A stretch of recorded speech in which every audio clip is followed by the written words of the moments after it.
বান্ধবীকে ওভাবে জবুথুবু হয়ে হাঁটু মুড়ে বসে থাকতে দেখে আরিশার মায়া লাগল। আরশান পাশ কাটিয়ে যেতেই সে দ্রুত রুমের ভেতরে ঢুকে পড়ল। আরশান কয়েক পা এগিয়েও কেন যেন থমকে দাঁড়াল। এক পা পিছিয়ে ঘাড় ঘুরিয়ে ভেতরের দৃশ্যটা দেখল। ততক্ষণে আরিশা নাবিলার পাশে বসেছে। নাবিলা ক্লান্ত মুখটা তুলতেই আরশানের চোখে পড়ল তার বিধ্বস্ত চেহারা। ঠোঁটের কোণে ফুটে উঠল এক চিলতে বাঁকা হাসি, বিজয়ীর ক্রূর হাসি।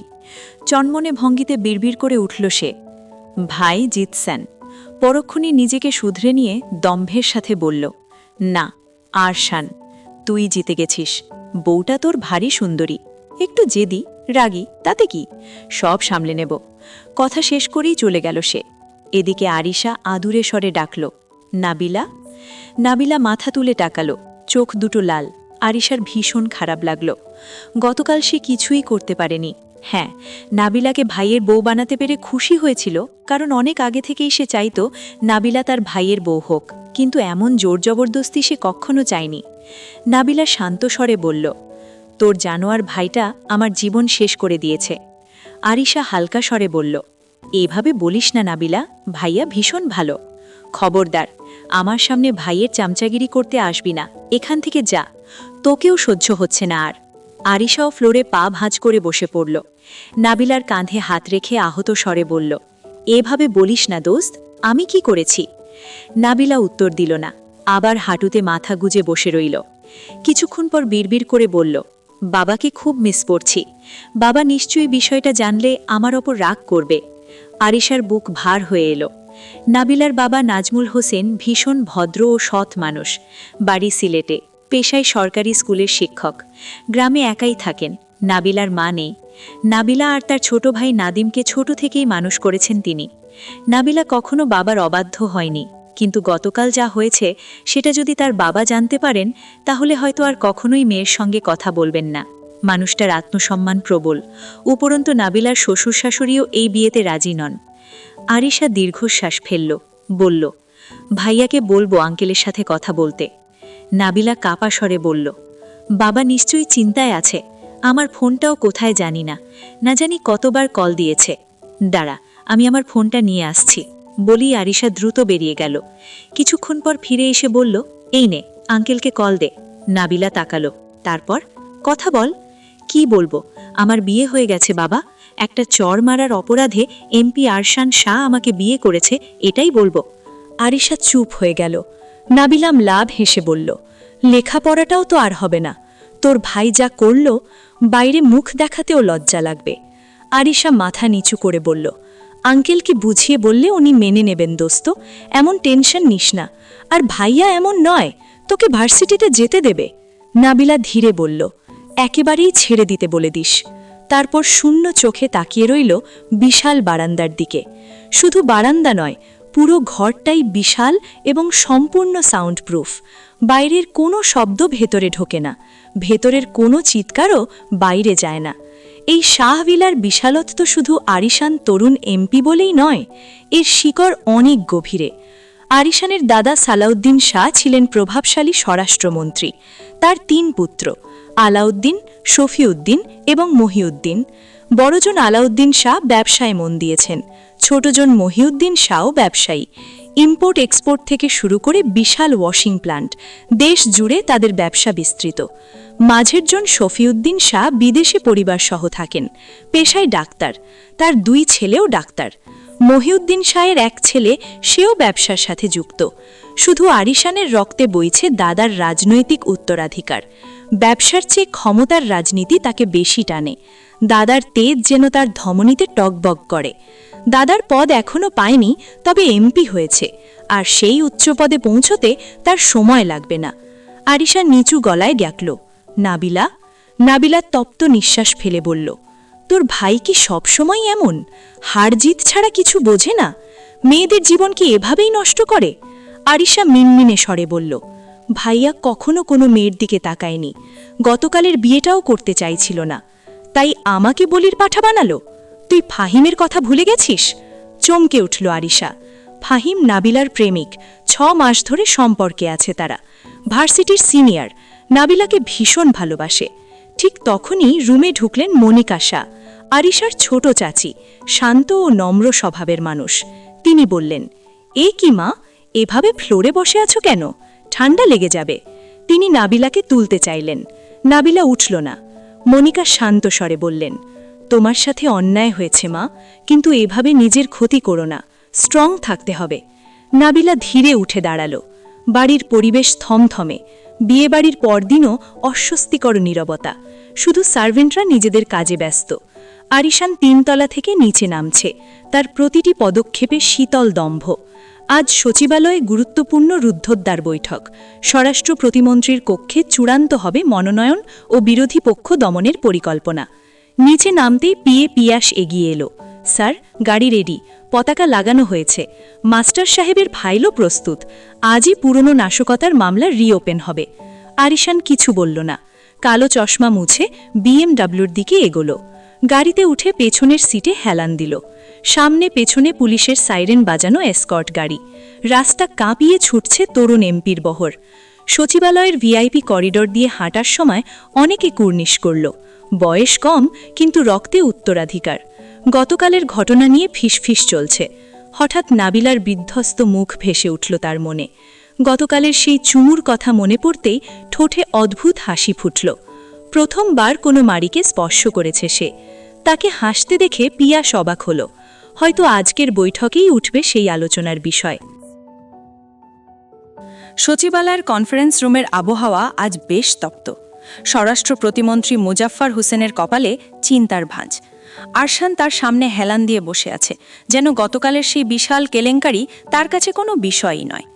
রুমে উপস্থিত আরও 4-5 জন সিনিয়র নেতা ও সচিব। মুজাফফর হোসেন বলতে গেলে আরশানের দূর সম্পর্কের আত্মীয়। তিনি টেবিল চাপড়ে গম্ভীর স্বরে বললেন, আরশান, তুমি যা করেছো গতকাল, তার রাজনীতির মাঠে একটা সুইসাইডাল মিশনের মতো। মিডিয়ার সামনে অন্য মেয়েকে বিয়ে করে ফেললে। তুমি কি বুঝতে পারছো এই অবিচক্ষণতা তোমার ক্যারিয়ারের ওপর কতটা প্রভাব ফেলতে পারে? আরশান পকেট থেকে রুমাল বের করে চশমাটা মুছল। তারপর শান্ত কিন্তু ধারালো গলায় বলল, মামা, রাজনীতি আর বিয়ে দুটোকে এক করবেন না। আমি যা করি ভেবে চিন্তেই করি। পাবলিক সেন্টিমেন্ট এখন আমার দিকে। সবাই দেখছে একজন প্রভাবশালী এমপি তার গায়ে হাত তোলা সাধারণ মেয়েকে অপমান না করে মর্যাদা দিয়ে ঘরে তুলেছে। এতে আমার ইমেজ ক্লিন হয়েছে, স্বৈরাচারী নয়। উপস্থিত সবাই একে অপরের দিকে তাকালো। আরশানের যুক্তি খণ্ডানোর সাহস কারণেই। মুজাফফর দীর্ঘশ্বাস ফেলে বললেন, তবুও সামনে নির্বাচন, বিরোধী দল এটাকে জোরপূর্বক বিয়ে বলে ইস্যু করতে পারে। আরশান ঠান্ডা স্বরে বলল, করুক, ওই আলমগীর আমার কিছুই করতে পারবে না। কথাটা শুনে বাকিরা থমকে গেল। আরশান সোজা হয়ে বসে গম্ভীর স্বরে বলল, বিরোধী দলকে সেই সুযোগ আমি দিচ্ছি না। আগামী সপ্তাহের জনসভার যে ব্লুপ্রিন্ট আমি তৈরি করেছি, তাতে ওরা পালানোর পথ পাবে না। পিয়াস, ফাইলটা সবাইকে দেখাও। মিটিং কক্ষের ভারী নীরবতা ভেঙে আরশান নিখুঁতভাবে বুঝিয়ে দিল কিভাবে সে পুরো এলাকা নিজের নিয়ন্ত্রণে রাখবে। তার প্রতিটি শব্দ ছিল ধারালো। আলমগীর যদি বেশি উঠতে চায়, তবে তার ডানা ছেটে ফেলতে আরশানের 1 মিনিটও লাগবে না। একথা সে উপস্থিত সবাইকে স্পষ্ট বুঝিয়ে দিল। তার আত্মবিশ্বাস দেখে টেবিলের অন্য পাশে বসা মুজাফফর মৃদু হাসলেন। তবে সেই হাসির কারণ ভিন্ন। তার দাবার চাল অন্যদিকে। আরশান মন্ত্রী হতে চায়, তাও আবার স্বরাষ্ট্র মন্ত্রণালয়ের মতো তপ্ত আসনে। মুজাফফর বেঁচে থাকতে কি তা এত সহজ? ছেলেটার বয়স এখনো কাঁচা। এই বয়সে এমন গুরুভার মন্ত্রিত্ব কি মানায়? মনে মনে কুটিল তৃপ্তির হাসি হাসলেন তিনি। আরশানের তীক্ষ্ণ নজরে সেই গোপন হাসি এড়ালো না। ঠোঁটের কোণে এক চিলটে বাঁকা হাসি ফুটে উঠল। সে জানে, রাজনীতি মানেই দাবার চকে বন্ধু বেশে শত্রু লুকিয়ে থাকা। গলা পরিষ্কার করে সে আবার বলল, আপনারা যে আমার রাজনৈতিক ভবিষ্যৎ নিয়ে এত ভাবছেন, তার জন্য কৃতজ্ঞ। মনে রাখবেন, বাঘের বাচ্চা ছোট হলেও শিকার করতেই জন্মায়। মুজাফফরের চোখ সরু হয়ে এলো। আরশান হেসে উঠে দাঁড়ালো এবং পিয়াসকে নিয়ে বেরিয়ে গেল। সচিব মনিরুল ইসলাম নিচু স্বরে বললেন, ছেলেটা সত্যিই ওর দাদার মতো হয়েছে। আরশান নিজের গাড়িতে উঠে বসল, দৃষ্টি বাইরে। তার দাদা বলতেন, রাজনীতিতে কেউ পদ ছেড়ে দেয় না, সেটা কেড়ে নিতে হয়। আরশান কি করে সে কথা অমান্য করে? পথে যেই আসুক, তাকে সরাতে তার হাত কাঁপবে না। সামনে বসে থাকা পিয়াস তার স্যারের দিকে তাকালো। সে আরশানকে ভয় পায়, কথা বলতেও দুবার ভাবে। কারণ আরশান শুধু একজন এমপি নয়, তার অন্ধকার জগতের সংযোগ কতদূর বিস্তৃত সে ধারণাও পিয়াসের নেই। এই ভয়ানক সত্য আর কেউ জানে না। আইনের তোয়াক্কা করে না আরশান। সেখানে গতকাল এক মেয়ে তাকে চড় মেরেছে, ভাবতেই পিয়াসের গা শিউরে ওঠে। সেকেন্ডের মধ্যে মেয়েটাকে গুম করে দেওয়ার ক্ষমতা ছিল তার স্যারের। সেখানে কেন বিয়ে করলেন, এ এক অদ্ভুত রহস্য। পিয়াস ডাকে পিয়াস চমকে উঠল। জি স্যার। আমার শ্বশুরের খোঁজ নাও, তাকে শাহ বাড়িতে নিয়ে এসো, আসতে না চাইলে তুলে নিয়ে এসো। পিয়াস থমকে গেল, তারপর জিজ্ঞেস করল, আর আপনার শাশুড়ি স্যার? উনি বেঁচে নেই। শ্বশুর আর শালা দুজনকেই শাহ বাড়িতে আনার ব্যবস্থা করো। পিয়াস এবার অন্য কারণে চমকালো। স্যার, মেয়েটার পরিবারের সব তথ্য জানলেন কিভাবে? সে দ্বিধায় জিজ্ঞেস করল, স্যার আপনি কি আমার উপর রেগে আছেন? চোখ বুজেই আরশান বলল, কেন? আপনি তো সব তথ্য আমার মাধ্যমেই নেন, কিন্তু এবার ম্যাডামের তথ্য নিজেই জেনে নিয়েছেন। চোখ মেলে তাকালো আরশান। পিয়াস মাথা নিচু করল। আরশান শুধু হাসল। ড্রাইভারও আর চোখে লুকিং গ্লাসে তাকালো। আজ স্যার অকারণেই বেশি হাসছেন, অদ্ভুত। শাহবেলা। মনিকা বেগম আলমারি থেকে ল্যাভেন্ডার রঙের দামি জামদানি শাড়ি বের করলেন। নাবিলা খাটে বসে পা ফ্লোরে ঝুলিয়ে শূন্যে তাকিয়ে আছে। মনিকা বেগম কাঁধে হাত রেখে বললেন, অনেক হয়েছে মা, যা হয়েছে হয়েছে। তোমার বাবাকে নিয়ে চিন্তা করো না, আমি আরশানের সঙ্গে কথা বলবো। এবার একটু ফ্রেশ হয়ে নাও, এই শাড়িটা পরো, তোমাকে খুব মানাবে। নাবিলা নিষ্প্রাণ কণ্ঠে বলল, এসব দিয়ে কি হবে? সাজিয়ে তো আমাকে কসাইয়ের হাতেই তুলে দিয়েছেন। এই নরকে দামি শাড়ি দিয়ে কি শরীর ঢাকা যায়? মনিকা বেগম ব্যথিত হলেন। আরিশা পাশে এসে বসে বলল, প্লিজ নাবিলা, তুই তো এমন দুর্বল মেয়ে নোস, নিজেকে এভাবে শেষ করিস না। চাচি শখ করে শাড়িটা বের করেছে, অন্তত ওনার কথা রাখ। প্রতিবাদের শক্তিও যেন ফুরিয়ে গেছে নাবিলার। যন্ত্রের মতো শাড়িটা নিয়ে ওয়াশরুমে গেল। গোসল সেরে ফিরে এসে দেখল মনিকা বেগম নেই, শুধু আরিশা ফোনে ব্যস্ত। চল নিচে যাই, আরিশা বলল। চাচি যেতে বলেছে, আর কাল মেজো চাচ্চুরা আসবে। ভালো তো, নিরাসক্ত উত্তর। আরিশা ফিসফিস করে বলল, আমার ক্রাশ ভাইটাও আসবে। নাবিলা বিরক্ত হলো, তার মেজাজ ভালো নয়, চুপ করে রইল। আরিশা টানতে গেলে সে হাত ছাড়িয়ে বলল, এসব ন্যাকামো বাদ দে। আরিশা মুখ কালো করল। কিছুক্ষণ পর বলল, তোকে একটা কথা কখনো বলিনি, আজ বলি, ফাহিম মোটেও ভালো ছেলে ছিল না। নাবিলা চুপ। শুনতে পাচ্ছিস? তোর ভাইয়ের চামচামির জন্য কি? না, সত্যিই বলছি, ফাহিম তোর জন্য পারফেক্ট ছিল না। তুই নিজেই বলতিস আঙ্কেল ব্যক্তিত্ব সম্পন্ন মানুষ, ওনার মেয়ে হয়ে এমন বেয়াদব ছেলের সঙ্গে প্রেম কেন? নিরাসক্ত স্বরে নাবিলা বলল, এক জানোয়ারের বউ হয়েও তো সাধে না। আরিশা কিছু বলতে যাচ্ছিল, ঠিক তখনই মনিকা বেগম এসে নাবিলাকে নিচে নিয়ে গেলেন। নিচে বসে আছেন মহিউদ্দিন শাহ ও তার ছেলে মাহির শাহ। মাহির শান্ত ভদ্র যুবক। গতকালের ঘটনায় সেও অবাক হয়েছিল। মনিকা বেগম বললেন, খেয়ে নাও সবাই। নাবিলাকে টেবিলে বসানো হলো। আরিশা মাহিরও বসল। নাবিলার কাছে এখন সবাই বিরক্তিকর লাগছে। ঠিক তখনই জুতোর শব্দ। আরিশা বলল, ভাইয়া এসেছে মনে হয়। কিন্তু নাবিলার কানে বাজল, জাহান্নাম এসেছে। আরশান বসার ঘরে ঢুকেই চোখ রাখল নাবিলার দিকে। সরাসরি দেখা যায় তার মুখ। সেই মানুষ যে মুখে বলে জাহান্নামে নিয়ে যাব, আর মনে মনে ভাবে বউ পাশে থাকলে সেখানেই স্বর্গ। আরশান ধীর পায়ে ডাইনিং স্পেসে ঢুকতে চারপাশে এক অদৃশ্য চাপা উত্তেজনা নেমে এলো। মনিকা বেগম মুখে হাসি টানলেন। মাহির ভদ্রভাবে মাথা নোয়ালো। আরিশা চোখ বড় বড় করে ভাইয়ের প্রতিক্রিয়া দেখার অপেক্ষায় রইল। কিন্তু আরশানের চোখ স্থির হয়ে রইল এক জায়গায়, নাবিলার মুখে। ল্যাভেন্ডার রঙের জামদানিতে তাকে অদ্ভুত শান্ত দেখাচ্ছে, অথচ সেই শান্তির নিচে জমে আছে তীব্র ঘৃণা।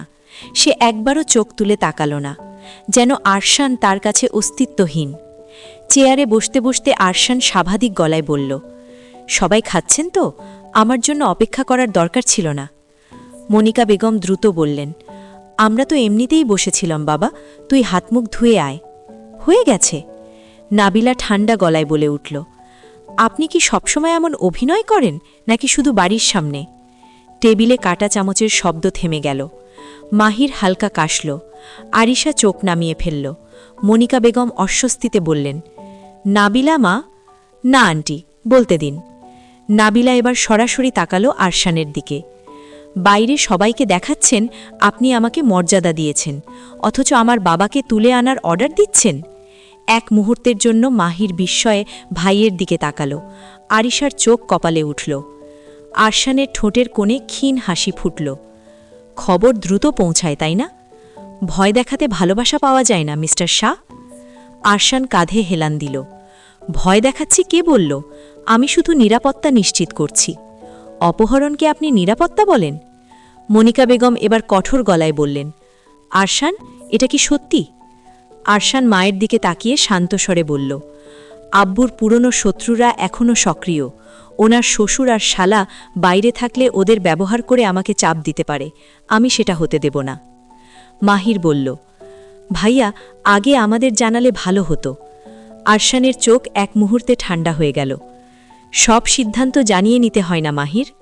নাবিলা তীক্ষ্ণ স্বরে বলল, আমার পরিবারকে ঢাল বানানোর অধিকার আপনাকে কে দিয়েছে? তোমার সুরক্ষা আমার দায়িত্ব। দায়িত্ব না দখলদারিত্ব? দুজনের চোখাচোখি, বাতাস যেন জমাট বাঁধল। আরিশা ধীরে বলল, প্লিজ, তোমরা ঝগড়া করো না। আরশান হালকা হেসে উঠে দাঁড়াল, আমি ঝগড়া করছি না, আমি বুঝিয়ে দিচ্ছি এই বাড়িতে কেউ অনিরাপদ নয়। নাবিলা চেয়ার ঠেলে উঠে দাঁড়াল, অনিরাপদ তো আমি প্রথম দিন থেকেই। কথাটা বলে সে সিঁড়ির দিকে হাঁটতে লাগল। মনিকা বেগম ডাকলেন, খেয়ে যা মা। নাবিলা থামল না।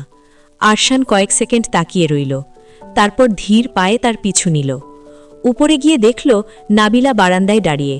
রাতের হালকা বাতাসে তার চুল উঠছে, চোখে জল নেই কিন্তু ভেতরে আগুন। আরশান পাশে এসে দাঁড়াল, তুমি ভাবছ আমি তোমার বাবাকে আঘাত করব? আপনি কি করবেন সেটা আপনি ছাড়া কেউ জানে না। আমি কাউকে ছুঁই না যদি না সে আগে আমার দিকে হাত বাড়ায়। আর আমি? নাবিলা বাঁকালো, আমি তো হাত তুলেছিলাম। এক সেকেন্ডের জন্য আরশান চুপ করে রইল, তারপর নিচু স্বরে বলল, তুমি একমাত্র ব্যতিক্রম। কেন? কারণ তুমি ভয় পাওনি। নাবিলা তীব্র ব্যঙ্গ নিয়ে হেসে উঠল, ভুল ভাবছেন, আমি খুব ভয় পাই, শুধু আপনার সামনে সেটা দেখাই না। আরশান এবার সরাসরি তার সামনে এসে দাঁড়াল, আমি যদি সত্যিই খারাপ হতাম আজ তুমি এখানে এভাবে দাঁড়িয়ে কথা বলতে পারতে না। হুমকি দিচ্ছেন? না, সত্যি বলছি। কিছুক্ষণ নীরবতা। নাবিলা ধীরে বলল, আমার বাবাকে জোর করে আনলে আমি আপনাকে কখনো ক্ষমা করব না। আরশান চোখ সরাল না। জোর করব না, কথা দিচ্ছি, কিন্তু ওনাকে এখানে আনতেই হবে, কারণ তোমার শত্রু এখন শুধু তুমি নও, আমি। আমার কোনো শত্রু নেই। আছে, তুমি এখন শাহ পরিবারের বউ। এই পরিচয়ের ওজন যেন নাবিলার কাঁধে আরও ভারী হয়ে পড়ল। ঠিক তখন নিচ থেকে পিয়াসের ফোন এলো। আরশান রিসিভ করল। জি স্যার, ওনাদের সঙ্গে কথা হয়েছে, উনি আসতে রাজি হয়েছেন, কাল সকালেই আসবেন। ফোন কেটে আরশান নাবিলার দিকে তাকালো, দেখলে, জোর করিনি। নাবিলা কিছু বলল না, ধীরে গিয়ে বারান্দার রেলিংয়ে হাত রাখল। নাবিলার কিল ঘুষি আরশানের বুক পিঠে পড়তেই মুহূর্তের জন্য সে থমকে গেল, কিন্তু তার হাতের চাপ কমল না। নাবিলা সমস্ত শক্তি দিয়ে তাকে ঠেলে সরাতে চাইল। শাড়ির আঁচল এলোমেলো হয়ে গেল, নিঃশ্বাস দ্রুত হয়ে উঠল। হঠাৎই নাবিলা দাঁত বসিয়ে দিল আরশানের হাতে। ব্যথায় ফিসফিস করে উঠল আরশান, এক ঝটকায় হাত সরিয়ে নিল। এই ফাঁকে নাবিলা নিজেকে ছাড়িয়ে নিয়ে 2 কদম দূরে সরে দাঁড়াল। চোখে আগুন, ঠোঁট কাঁপছে, কিন্তু ভয়কে শক্ত করে চেপে রেখেছে। এই অধিকার আপনাকে কে দিয়েছে?